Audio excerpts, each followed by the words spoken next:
Okay बच्चों, कल तक जो हमने डिस्कस किया था टाइप्स ऑफ एसेक्सुअल रिप्रोडक्शंस हुए थे। लास्ट में हमने वेजिटेटिव प्रोपोगेशन के आर्टिफिशियल और नेचुरल मेथड्स को डिस्कस किया था। मतलब कल के टॉपिक में देखा जाए पेज नंबर 6 तक एसेक्सुअल रिप्रोडक्शन फिनिश होता है। आज पेज नंबर 7 में थोड़ा सा पार्ट्स है एसेक्सुअल रिप्रोडक्शन का, and that is called advantage of asexual reproduction. Asexual reproduction के क्या एडवांटेज हैं या क्या फायदे हैं? तो फर्स्ट पॉइंट देखिए, it is mostly made in the mode in the unicellular organism. जितने भी यूनिसेलुलर ऑर्गेनिज्म होते हैं, आप पता है दो ऐसे किंगडम हैं जिसके अंदर यूनिसेलुलर ऑर्गेनिज्म होते हैं, मोनेरा और प्रोटिस्टा। यूनिसेलुलर का मतलब होता है जिसकी बॉडी सिंगल सेल से बनी हुई है। तो मोनेरा और प्रोटिस्टा के अंदर जो रिप्रोडक्शन वाली प्रोसेस है उसका सबसे मेन सोर्स कौन सा है? एसेक्सुअल रिप्रोडक्शन है। मतलब इसी प्रोसेस के द्वारा वो अपनी नई संतान को जनरेट करते हैं या प्रोड्यूस करते हैं। Second, the parental properties are preserve. क्योंकि एक ही पेरेंट से नई संतान बन रही है, तो जो पेरेंट के अंदर जो भी गुण अवगुण या प्रॉपर्टीज या करेक्टर्स होंगे वो एग्जैक्टली कहाँ जाएंगे? उसकी जनरेशन के अंदर जाएंगे। थर्ड है, it is rapid and the quick methods. मतलब बहुत फास्ट मेथड्स है, बहुत जल्दी इस प्रोसेस से नई संतान प्रोड्यूस होती है। और do not need sexual maturation. जैसे हम लोग ह्यूमन बींग्स में सेक्सुअल मैच्योरेशन होती है, 12-13 साल में बॉयज और गर्ल्स के अंदर सेक्सुअल मैच्योरेशन होती है। ये भी हम आगे पढ़ेंगे अगले चैप्टर, मतलब इसी चैप्टर में आगे हम शुरू करेंगे इसको।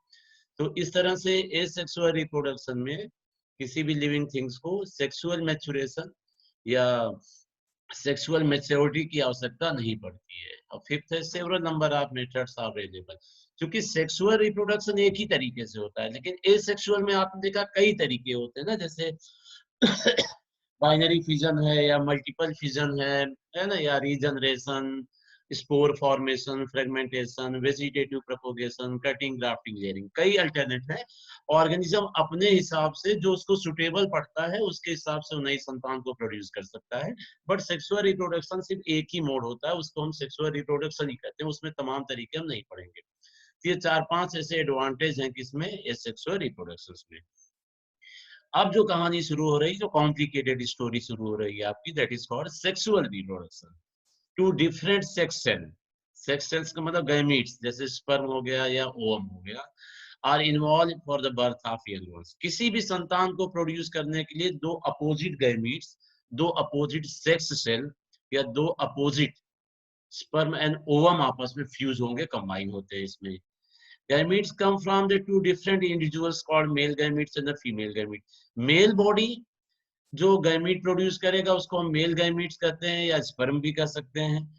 फीमेल बॉडी जो गैमीट प्रोड्यूस करेगा उसको हम फीमेल गैमीट या ओवम या एग भी कहते हैं। एक छोटा सा एग्जांपल हमने दिखा रखा है आपको, जैसे ह्यूमन बींग्स में है, तो ह्यूमन बींग्स के टेस्टिस में, मतलब मेल के केस में देखा जाए तो मेल के टेस्टिस में 46 क्रोमोसोम होते हैं, फीमेल के ओवरी के अंदर भी 46 क्रोमोसोम होते हैं। तो ये जो मेल है या जो फीमेल है, ये एक तरह की, मतलब इनके टेस्टिस की सेल या इनके ओवरी की सेल एक तरह से एक सेल डिवीजन प्रोसेस करेगी। सेल डिवीजन मतलब होता है एक सेल डिवाइड होकर दो में चेंज होना। तो मेल क्रोमोसोम्स या मेल टेस्टिस क्या करेगा? स्पर्म की प्रोडक्शन करेगा जिसमें 23 क्रोमोसोम्स होंगे, और फीमेल ओवरी ओवम की प्रोडक्शन करेगी जिसमें 23 क्रोमोसोम्स होंगे। मतलब जितना इनके टेस्टिस के अंदर क्रोमोसोम है या फीमेल की ओवरी में क्रोमोसोम है, इसका हाफ क्रोमोसोम मेल के केस में स्पर्म में पहुंचेगा और फीमेल के केस में ओवम में पहुंचेगा। अब यही स्पर्म और ओवम आपस में फ्यूज होके फिर से दोबारा क्या बनाएंगे? 46 क्रोमोसोम वाली बॉडी बनाएंगे। जो 46 क्रोमोसोम किसके अंदर आएगा? जो नई संतान पैदा होगी, वो चाहे गर्ल हो चाहे वो बॉय हो। अच्छा, एक ऐसा डिवीजन, सेल डिवीजन दो तरीके से होता है।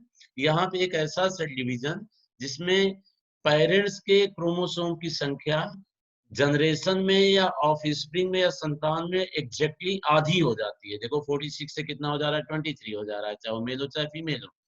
इस तरह का सेल डिवीजन क्या कहलाता है? मियोसिस कहलाता है। MEIOSIS। मियोसिस का मतलब यही होता है कि हमारे टेस्टिस के अंदर जितने क्रोमोसोम्स होते हैं, इसका हाफ क्रोमोसोम हमारे स्पर्म के अंदर ट्रांसफर होता है, या फीमेल के ओवरी में जितने क्रोमोसोम होते हैं उसका हाफ क्रोमोसोम उसके ओवम या एग में ट्रांसफर होता है। नाउ लास्ट पार्ट्स दे रखा है पेज नंबर 7 का, स्टेप्स ऑफ सेक्सुअल रिप्रोडक्शन, कि सेक्सुअल रिप्रोडक्शन में कौन कौन सी स्टेप्स हैं। तो 3 स्टेप्स होते हैं। फर्स्ट है formation of male and female gametes, मतलब स्पर्म एंड ओवम, इसका निर्माण करना। दूसरा फ्यूजन ऑफ गैमीट, यह स्पर्म और ओवम आपस में फ्यूज हो जाएंगे और इनके फ्यूजन से क्या बनता है, जाइगोट बनता है। जब स्पर्म और ओवम आपस में फ्यूज हो जाते हैं तो फ्यूजन के बाद जो बॉडी बनती है, जो सेल बनती है, इसको हम जाइगोट करते हैं। और थर्ड स्टेप में यही जाइगोट क्या होता है, develop into young ones. Third step में यही जाइगोट एक नई संतान के रूप में डेवलप हो जाता है। तो ये इंफॉर्मेशन आपकी पेज नंबर 7 की है बेटा।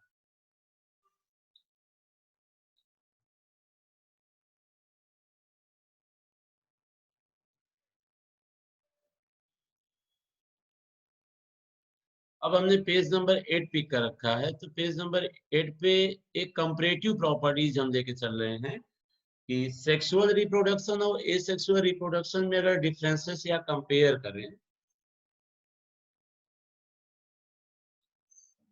कि समानताएं क्या है या फिर असमानताएं क्या है, मीन सिमिलरिटीज क्या है या डिसिमिलरिटीज क्या है। पेज नंबर 8 की बात कर रहे हैं, हम 8वें पेज पे हैं। तो हमने यहाँ पे एक टेबुलर रिप्रेजेंटेशन दिया हुआ है। लेफ्ट में आपका फीचर्स है, मिडल में सेक्सुअल रिप्रोडक्शन दे रखा है, लास्ट राइट में हमने सेक्सुअल रिप्रोडक्शन रखा है। तो फीचर्स में देखिए फर्स्ट दे रखा है नंबर ऑफ पेरेंट्स। तो एसेक्सुअल पता है एक ही पेरेंट से नई संतान प्रोड्यूस होती है, जबकि सेक्सुअल रिप्रोडक्शन में 2 पेरेंट्स चाहिए, मतलब मदर फादर या मेल और फीमेल चाहिए। ठीक है, सेकंड दे रखा है रिजेम्बलेंस विद पेरेंट्स। तो एसेक्सुअल में चूंकि एक ही बॉडी से या एक ही पेरेंट से नई संतान बनती है, तो जो नई संतान है वो एग्जैक्टली अपने पेरेंट्स जैसे ही दिखाई पड़ती है। But in the case of sexual reproduction देखा जाए तो सेक्सुअल रिप्रोडक्शन में चूंकि मदर और फादर दोनों के कैरेक्टर हमारे अंदर आते हैं, इस वजह से एग्जैक्टली ना हम मदर जैसे दिखाई पड़ते हैं ना फादर जैसे दिखाई पड़ते हैं। तो यहाँ पे हमने लिख रखा है only small extent, sometime not. कई बार बिल्कुल थोड़ा सा हम मदर या फादर से सिमिलर दिखाई पड़ते हैं और कई बार हम बिल्कुल सिमिलर नहीं दिखाई पड़ते हैं। थर्ड है टाइप्स ऑफ डिवीजन, अभी थोड़ी देर पहले हमने डिस्कस किया था पेज नंबर 7 में। तो माइटोसिस, एसेक्सुअल रिप्रोडक्शन में जितना क्रोमोसोम पेरेंट्स के अंदर होता है एग्जैक्टली उतना क्रोमोसोम कहाँ जाता है, जनरेशन के अंदर जाता है। और सेक्सुअल रिप्रोडक्शन में जितना क्रोमोसोम्स पेरेंट्स के अंदर होता है उसका हाफ क्रोमोसोम उसकी जनरेशन में जाता है। तो अगर हम देखें कि एसेक्सुअल रिप्रोडक्शन में equal amounts of chromosome parent से ऑफ स्प्रिंग में जा रहा है, तो इस तरह की प्रोसेस या सेल डिवीजन माइटोसिस कहलाती है। और सेक्सुअल रिप्रोडक्शन में half number of chromosome parents body से ऑफस्प्रिंग के अंदर या संतान के अंदर जाता है। तो इस तरह का जो सेल डिवीजन है वो मियोसिस कहलाता है। इसीलिए हम मियोसिस को रिडक्शनल भी कर रहे हैं। रिडक्शन मतलब क्योंकि नंबर ऑफ क्रोमोसोम पेरेंट्स से ऑफस्प्रिंग के अंदर रिड्यूस हो रहा है। और जबकि एसेक्सुअल रिप्रोडक्शन में इक्वेशनल कहलाता है, क्योंकि नंबर ऑफ क्रोमोसोम पेरेंट्स में जितना होता है उतना ही या उतना ही इक्वल अमाउंट्स किसमें आता है, ऑफस्प्रिंग या जनरेशन में आता है। ड्यूरेशन, एसेक्सुअल रिप्रोडक्शन बिल्कुल कम समय लेता है, लेस टाइम नीड लेता है, जबकि सेक्सुअल रिप्रोडक्शन काफी ज्यादा समय लेता है इसमें। वेरिएशन, वेरिएशन मतलब ऐसे कैरेक्टर जो माँ बाप के अंदर नहीं है और आपके अंदर आ रहे हैं। तो एसेक्सुअल रिप्रोडक्शन में वेरिएशन नहीं होता है, क्योंकि हमने पहले बताया कि एसेक्सुअल रिप्रोडक्शन में जो ऑफ स्प्रिंग प्रोड्यूस होती है वो एग्जैक्टली अपने पेरेंट्स से सिमिलर होती है, तो कोई नया कैरेक्टर्स नहीं आ रहा है जनरेशन में। जबकि सेक्सुअल रिप्रोडक्शन में वेरिएशन होता है, क्योंकि मदर और फादर दोनों के कैरेक्टर्स आते हैं, तो दोनों कैरेक्टर्स जब असेंबल होते हैं तो कहीं ना कहीं कुछ डिफरेंट टाइप ऑफ कैरेक्टर्स हमारे आप के अंदर दिखाई पड़ते हैं। एडाप्टेशन, एडाप्टेशन का मतलब होता है कि आप जिस वातावरण में रह रहे हैं, अपने सराउंडिंग अपने इन्वायरमेंट्स के अकॉर्डिंग आप अपने आप को एडजस्ट कर पा रहे हैं या नहीं कर पा रहे हैं। तो जो ऑफस्प्रिंग या संतान एसेक्सुअल रिप्रोडक्शन से प्रोड्यूस होती है उसके अंदर इतनी ज्यादा एडाप्टेशन क्षमता नहीं होती, लेस एडाप्टेशन क्षमता होती है अपने वातावरण के प्रति।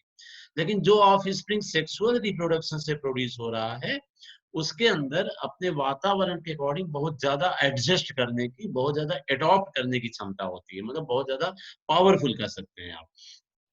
और एसेक्सुअल रिप्रोडक्शन में एग्जांपल दे रखा है, फिजन है, बडिंग है, वेजिटेटिव प्रोपोगेशन और भी तमाम तरीके हैं जो हमने कल और परसों डिस्कस किए थे। और सेक्सुअल रिप्रोडक्शन के एग्जांपल है ह्यूमन बींग्स है और हायर प्लांट्स है, जो हमारा आगे का टॉपिक शुरू होगा। आगे हम शुरू करेंगे किसको, सेक्सुअल रिप्रोडक्शन प्रोसेस को बेटा।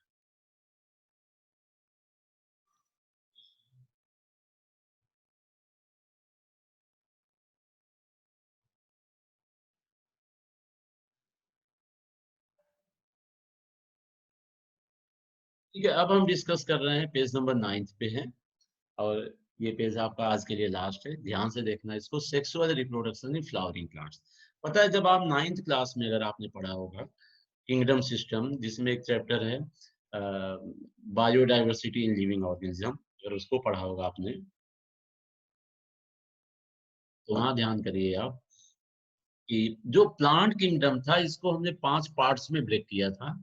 सबसे पहले आपको ध्यान होगा थैलोफाइटा, जिसमें एल्गी आता है, फिर ब्रायोफाइटा, फिर टेरिडोफाइटा, फिर जिम्नोस्पर्म एंड फाइनली एंजियोस्पर्म। तो जो सबसे ज्यादा डेवलप्ड प्लांट होता है उसी को हम क्या कहते हैं, एंजियोस्पर्म कहते हैं। और उसी प्लांट को या एंजियोस्पर्म को हम कॉमनली जो है फ्लावरिंग प्लांट्स भी कहते हैं, ऐसे प्लांट जो फ्लावर को बियर करते हैं, जिसके अंदर फ्लावर आते हैं। तो हम यहाँ पे उन्हीं को पिक कर रहे हैं 9th पेज पे, sexual reproduction in the flowering plants. ठीक है, स्पेशली वहाँ पे। अब यहाँ एक हमने कॉर्नर पे, लेफ्ट कॉर्नर टॉप पे हमने इंट्रोड्यूस कर रखा बाइसेक्सुअल फ्लावर। तो ये ध्यान रखना कि कुछ ऐसे फ्लावर होते हैं जिसमें मेल सेक्स ऑर्गन अलग जगह होता है, पौधे में अलग जगह पाया जाता है, या male sex organ bearing plants अलग होता है, और female sex organ bearing plants अलग अलग होता है ना, मेल अलग होता है, फीमेल अलग होता है। तो यूनिसेक्सुअल फ्लावर का मतलब if mail and female sex organs located in different flower and different plants. और बाइसेक्सुअल फ्लावर का मतलब होता है कि एक ही फ्लावर होगा, उसमें मेल रिप्रोडक्टिव ऑर्गन्स भी होगा और फीमेल रिप्रोडक्टिव ऑर्गन्स भी होगा, मतलब मेल सेक्स भी वहां प्रेजेंस होगा और फीमेल सेक्स भी प्रेजेंस होगा। तो हम यहाँ बाइसेक्सुअल फ्लावर को ही दिखा रहे हैं डायग्राम में, जिसमें मेल और फीमेल दोनों पार्ट्स प्रेजेंस है। तो यहाँ पहले फ्लावर का डायग्राम देखिए आप, सबसे ऊपर पेटल्स है, ठीक है, इसके बाद एंथर है, एंथर छोटे से धागे से अटैच, जिसको हमने फिलामेंट कहा। एंथर और फिलामेंट को कलेक्टिवली हम क्या कहते हैं, स्टेमन कहते हैं, STAMEN। और ये बात दिमाग में रखना है आपको कि स्टेमन ही क्या होता है, मेल सेक्स ऑर्गन्स होता है, या फ्लावर का मेल सेक्स पार्ट्स होता है। ठीक है, फिर नीचे आगे चलिए, हम यहाँ पे स्टिग्मा, दिस वन बेटा, फिर स्टाइल, फिर ओवरी, ओवरी के अंदर ओव्यूल, और ओव्यूल के अंदर एग सेल।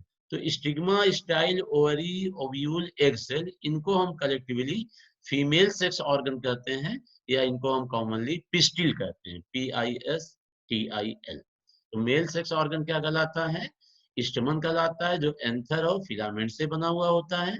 और फीमेल सेक्स ऑर्गन पिस्टिल कहलाता है, जो स्टिग्मा, स्टाइल, ओवरी, ओव्यूल और एग सेल से बना होता है। इसके बाद नीचे देखा जाए तो फ्लावर को होल्ड करने का काम ग्रीन कलर का पार्ट्स करता है, जिसको हम सेपल कहते हैं। सेपल के नीचे थैलेमस और स्टाक पाया जाता है। ठीक है, अब नीचे थोड़ी सी और डिटेल जानकारी देखते हैं इसी डायग्राम की। Flowers are male and female sex organs of angiospermic plants. ये बात हमने पहले भी आपको बता दी कि हम यहाँ किसको डिस्कस कर रहे हैं, एंजियोस्पर्म को हम डिस्कस कर रहे हैं। वो प्लांट का पार्ट्स या प्लांट का वो डिवीजन जो सबसे ज्यादा डेवलप होता है, क्योंकि प्लांट में 5 डिवीजन पाए जाते हैं। स्टार्टिंग से अगर हम बात करें तो थैलोफाइटा, ब्रायोफाइटा, टेरिडोफाइटा, जिम्नोस्पर्म और एंजियोस्पर्म। तो जो सबसे ज्यादा डेवलप्ड होता है वो एंजियोस्पर्म होता है, इसीलिए यहाँ पे एंजियोस्पर्म को इंट्रोड्यूस किया गया है। तो flower are the male and female sex organ of the all angiospermic plant. जितने भी एंजियोस्पर्मिक प्लांट्स हैं, या वो पौधे जो एंजियोस्पर्म में बिलोंग करते हैं, उनका सेक्स ऑर्गन क्या होता है, फ्लावर होता है, चाहे मेल हो चाहे फीमेल। सेकेंड पॉइंट दे रखा है, a typical flower has a 4 main parts. किसी भी फ्लावर के अंदर, किसी भी डेवलप्ड फ्लावर के अंदर 4 मेन पार्ट्स होते हैं। कैलेक्स, कोरोला, ये नॉन इसेंशियल ऑर्गन होते हैं। एंड्रोसियम और गाइनोसियम ये इसेंशियल ऑर्गन होते हैं। जो कैलेक्स और कोरोला है, नॉन इसेंशियल ऑर्गन इसलिए होता है क्योंकि ये कोई संतान प्रोड्यूस करने में या कोई ऑफस्प्रिंग के निर्माण में इसका कोई कंट्रीब्यूशन नहीं होता, बल्कि इसका कुछ और भी काम होता है, अभी फर्दर देखेंगे। लेकिन जो एंड्रोसियम है और गाइनोसियम, एंड्रोसियम चूंकि मेल सेक्स ऑर्गन है और गाइनोसियम फीमेल सेक्स ऑर्गन है, तो यही एंड्रोसियम और गाइनोसियम मिलकर ही नई संतान को प्रोड्यूस करते हैं। इसलिए एंड्रोसियम और गाइनोसियम को हम इसेंशियल सेक्स ऑर्गन कहते हैं, और कैलेक्स और कोरोला को हम नॉन इसेंशियल सेक्स ऑर्गन्स कहते हैं। ठीक है, अब नीचे देखिए, कैलेक्स के बारे में भी हमने डिस्कस किया हुआ है। Calyx outer most parts of flower है, मोस्टली ग्रीन इन कलर होता है, प्रोटेक्टिव फ्लावर, मतलब फ्लावर को होल्ड करके रखता है या फ्लावर की सुरक्षा करता रहता है। अगर आप किसी फ्लावर को उठा के पिक करो तो आप सबसे नीचे देखोगे फ्लावर के बॉटम पे या बेस पे, तो वहाँ ग्रीन कलर के स्ट्रक्चर्स होते हैं जो फ्लावर को होल्ड कर रहा होता है। इसी को हम क्या कहते हैं, कैलेक्स कहते हैं, या इसको आप क्या कर सकते हैं, सेपल्स कर सकते हैं। कैलेक्स या सेपल एक ही बात होती है। सेकंड पार्ट हमने दे रखा है कोरोला। तो कोरोला क्या होता है, ये कलरफुल पेटल्स होता है ना, जो ऊपर के डायग्राम दे रखा है हमने यहाँ पे, कलरफुल पेटल्स होता है, पंखुड़ियां, जिसको हम क्या कहते हैं, फ्लावर की पंखुड़ियां कहते हैं। And attract insect for the pollination, और ये इंसेक्ट को, स्पेशली हनी बी वगैरह को अट्रैक्ट करता है, किस प्रोसेस के लिए, पॉलिनेशन प्रोसेस के लिए। पॉलिनेशन क्या होता है, इसको हम डिटेल में भी अगले पेज पे बहुत तरीके से डिस्कस करेंगे, या कल के लेक्चर में डिस्कस करेंगे। फिलहाल पॉलिनेशन मतलब यहाँ क्या ध्यान रखना है, transfer of male sex cell from male flower to the stigma of female flower, मतलब transfer of male sex cell from male flower to the female flower, इतना आप कर सकते हैं कि ये प्रोसेस क्या होती है, पॉलिनेशन होती है। इसको हम डिटेल में आगे देखेंगे। तो पॉलिनेशन किसके थ्रू होगा, इंसेक्ट के थ्रू होगा। तो इंसेक्ट उसी फ्लावर के ऊपर अटैक करता है जिस फ्लावर में काफी ज्यादा कलर्ड होता है या कलरफुल दिखाई पड़ता है। तो फ्लावर में कलर देने की जिम्मेदारी किसकी होती है, पेटल्स या कोरोला की होती है। तीसरा पार्ट हमने पिक कर रखा है एंडोसियम। एंडोसियम is a male reproductive parts, made up by किसके द्वारा बना हुआ है, स्टेमन के द्वारा बना हुआ है ना। इसको मतलब एंडोसियम किससे बना होता है, स्टेमन से बना होता है। और स्टेमन दो पार्ट से मिलकर बना हुआ होता है, जो हमने अभी ऊपर भी बताया आपको, किससे, एंथर और फिलामेंट से। तो इतना पार्ट्स आपको पेज नंबर 7, 8, 9 हमने आज आपको इन्फॉर्म किया है। रिमेनिंग हम कल डिस्कस करेंगे आपको इसके आगे।